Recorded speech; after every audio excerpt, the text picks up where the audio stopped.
Assalamu alaikum, bonjour tout le monde, j'espère que vous allez bien. Alors dans cette nouvelle vidéo, je vais vous proposer la correction de cet exercice. Alors c'est un exercice du TD numéro 1 de mécanique vibratoire, 4e année de l'ENSA Meknes. Alors là nous avons un disque de masse grand M, de rayon grand R, bien sûr, qui est supporté par un arbre élastique de diamètre grand D et de longueur grand L. Alors, les propriétés élastiques de l'arbre sont déterminées par le module de cisaillement grand G. Le disque peut osciller autour de l'axe vertical et l'amortissement est modélisé par l'amortisseur linéaire d'un coefficient d'amortissement C. Alors, la question de produire l'équation du mouvement du disque. Alors, comme d'habitude, je vais procéder par Lagrange. Alors, il faut juste déterminer en fait les énergies potentielles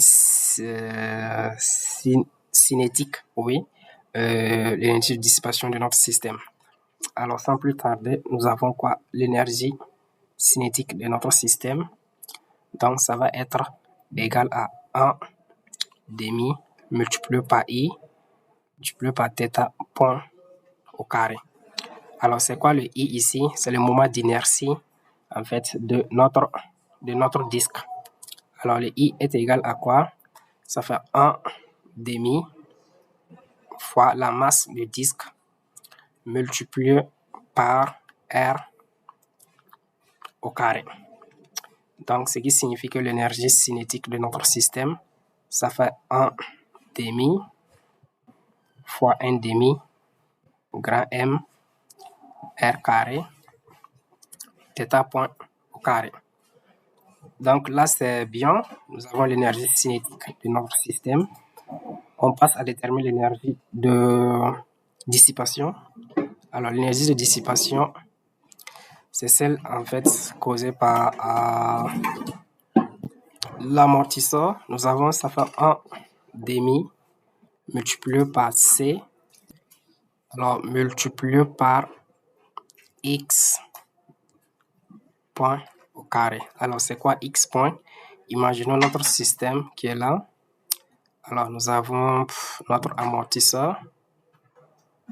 Alors, si le disque tourne d'un angle θ, alors ici, nous aurons en fait une déformation au niveau de l'amortisseur. De quoi? De grand R θ. Donc, le grand R θ, c'est notre X. Donc, ce qui veut dire que le X point, c'est grand R fois θ point. Alors, en remplaçant le X point dans l'équation, on a l'énergie de dissipation, ça fait 1 demi C R carré θ point au carré. Il nous reste juste à déterminer l'énergie potentielle de notre système. Donc, l'énergie potentielle de notre système, c'est celle qui est liée en fait à l'arbre. Alors, l'arbre ici. Alors, lorsque le disque tourne d'un angle θ, l'arbre en fait se retrouve en torsion en fait. En torsion, l'énergie potentielle dans le cas de torsion est donnée par 1 demi fois kT multiplié par θ au carré. Alors, c'est quoi kT? kT, c'est la raideur en torsion de l'arbre. Et le θ, c'est l'angle de torsion. Donc, là, c'est bien. Donc, nous avons décrit toutes les énergies. Il nous reste juste à appliquer la formule. Alors, la formule, nous avons la dérivée par rapport au temps de la dérivée de L par rapport à θ point moins la dérivée de L par rapport à θ plus la dérivée de l'énergie de dissipation par rapport à θ point est égale à 0 dans notre cas, puisque nous sommes en régime libre. Alors, c'est quoi le L? Je l'ai toujours dit, L, ça fait l'énergie cinétique moins l'énergie potentielle de notre système. Alors, le L va me donner 1 demi. Alors, l'énergie cinétique, on a 1 demi encore, grand M, R carré, θ point au carré moins l'énergie potentielle 1 demi kt fois θ au carré. C'est bien, il faut juste dériver et le remplacer. Alors, qu'est-ce pour le dériver?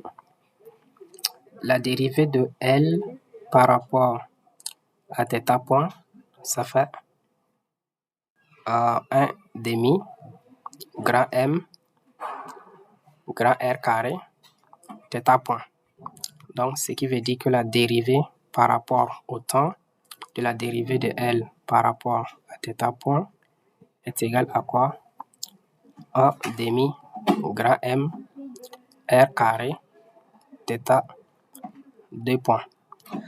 Donc là, en fait, nous venons de trouver ce premier terme. Donc, il reste juste ça et ça. Donc, pour le deuxième terme, nous allons dériver le L par rapport à θ. La dérivée de L par rapport à θ nous donne quoi? Ça fait moins kt fois θ. Finalement, la dérivée de l'énergie de dissipation par rapport à θ point me donne C R carré fois θ point. Alors là, c'est bien, il faut juste les remplacer dans cette équation pour avoir notre équation différentielle de notre système. Qu'est-ce qu'on a en fait? On va juste remplacer.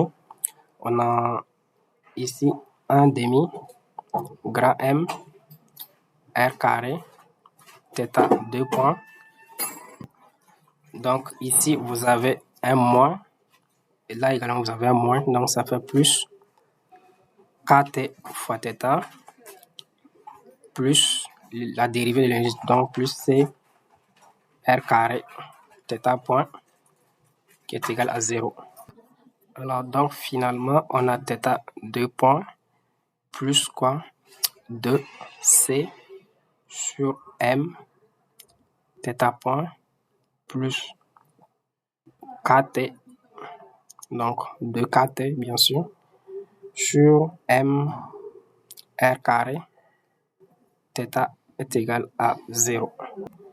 Donc, c'est ce qu'il fallait trouver. Bon, nous sommes à terme de cette vidéo. Bon, si vous avez des questions, n'hésitez pas à les poser en commentaire. C'est avec plaisir que je vais répondre. Merci et à bientôt. Assalamu alaikum.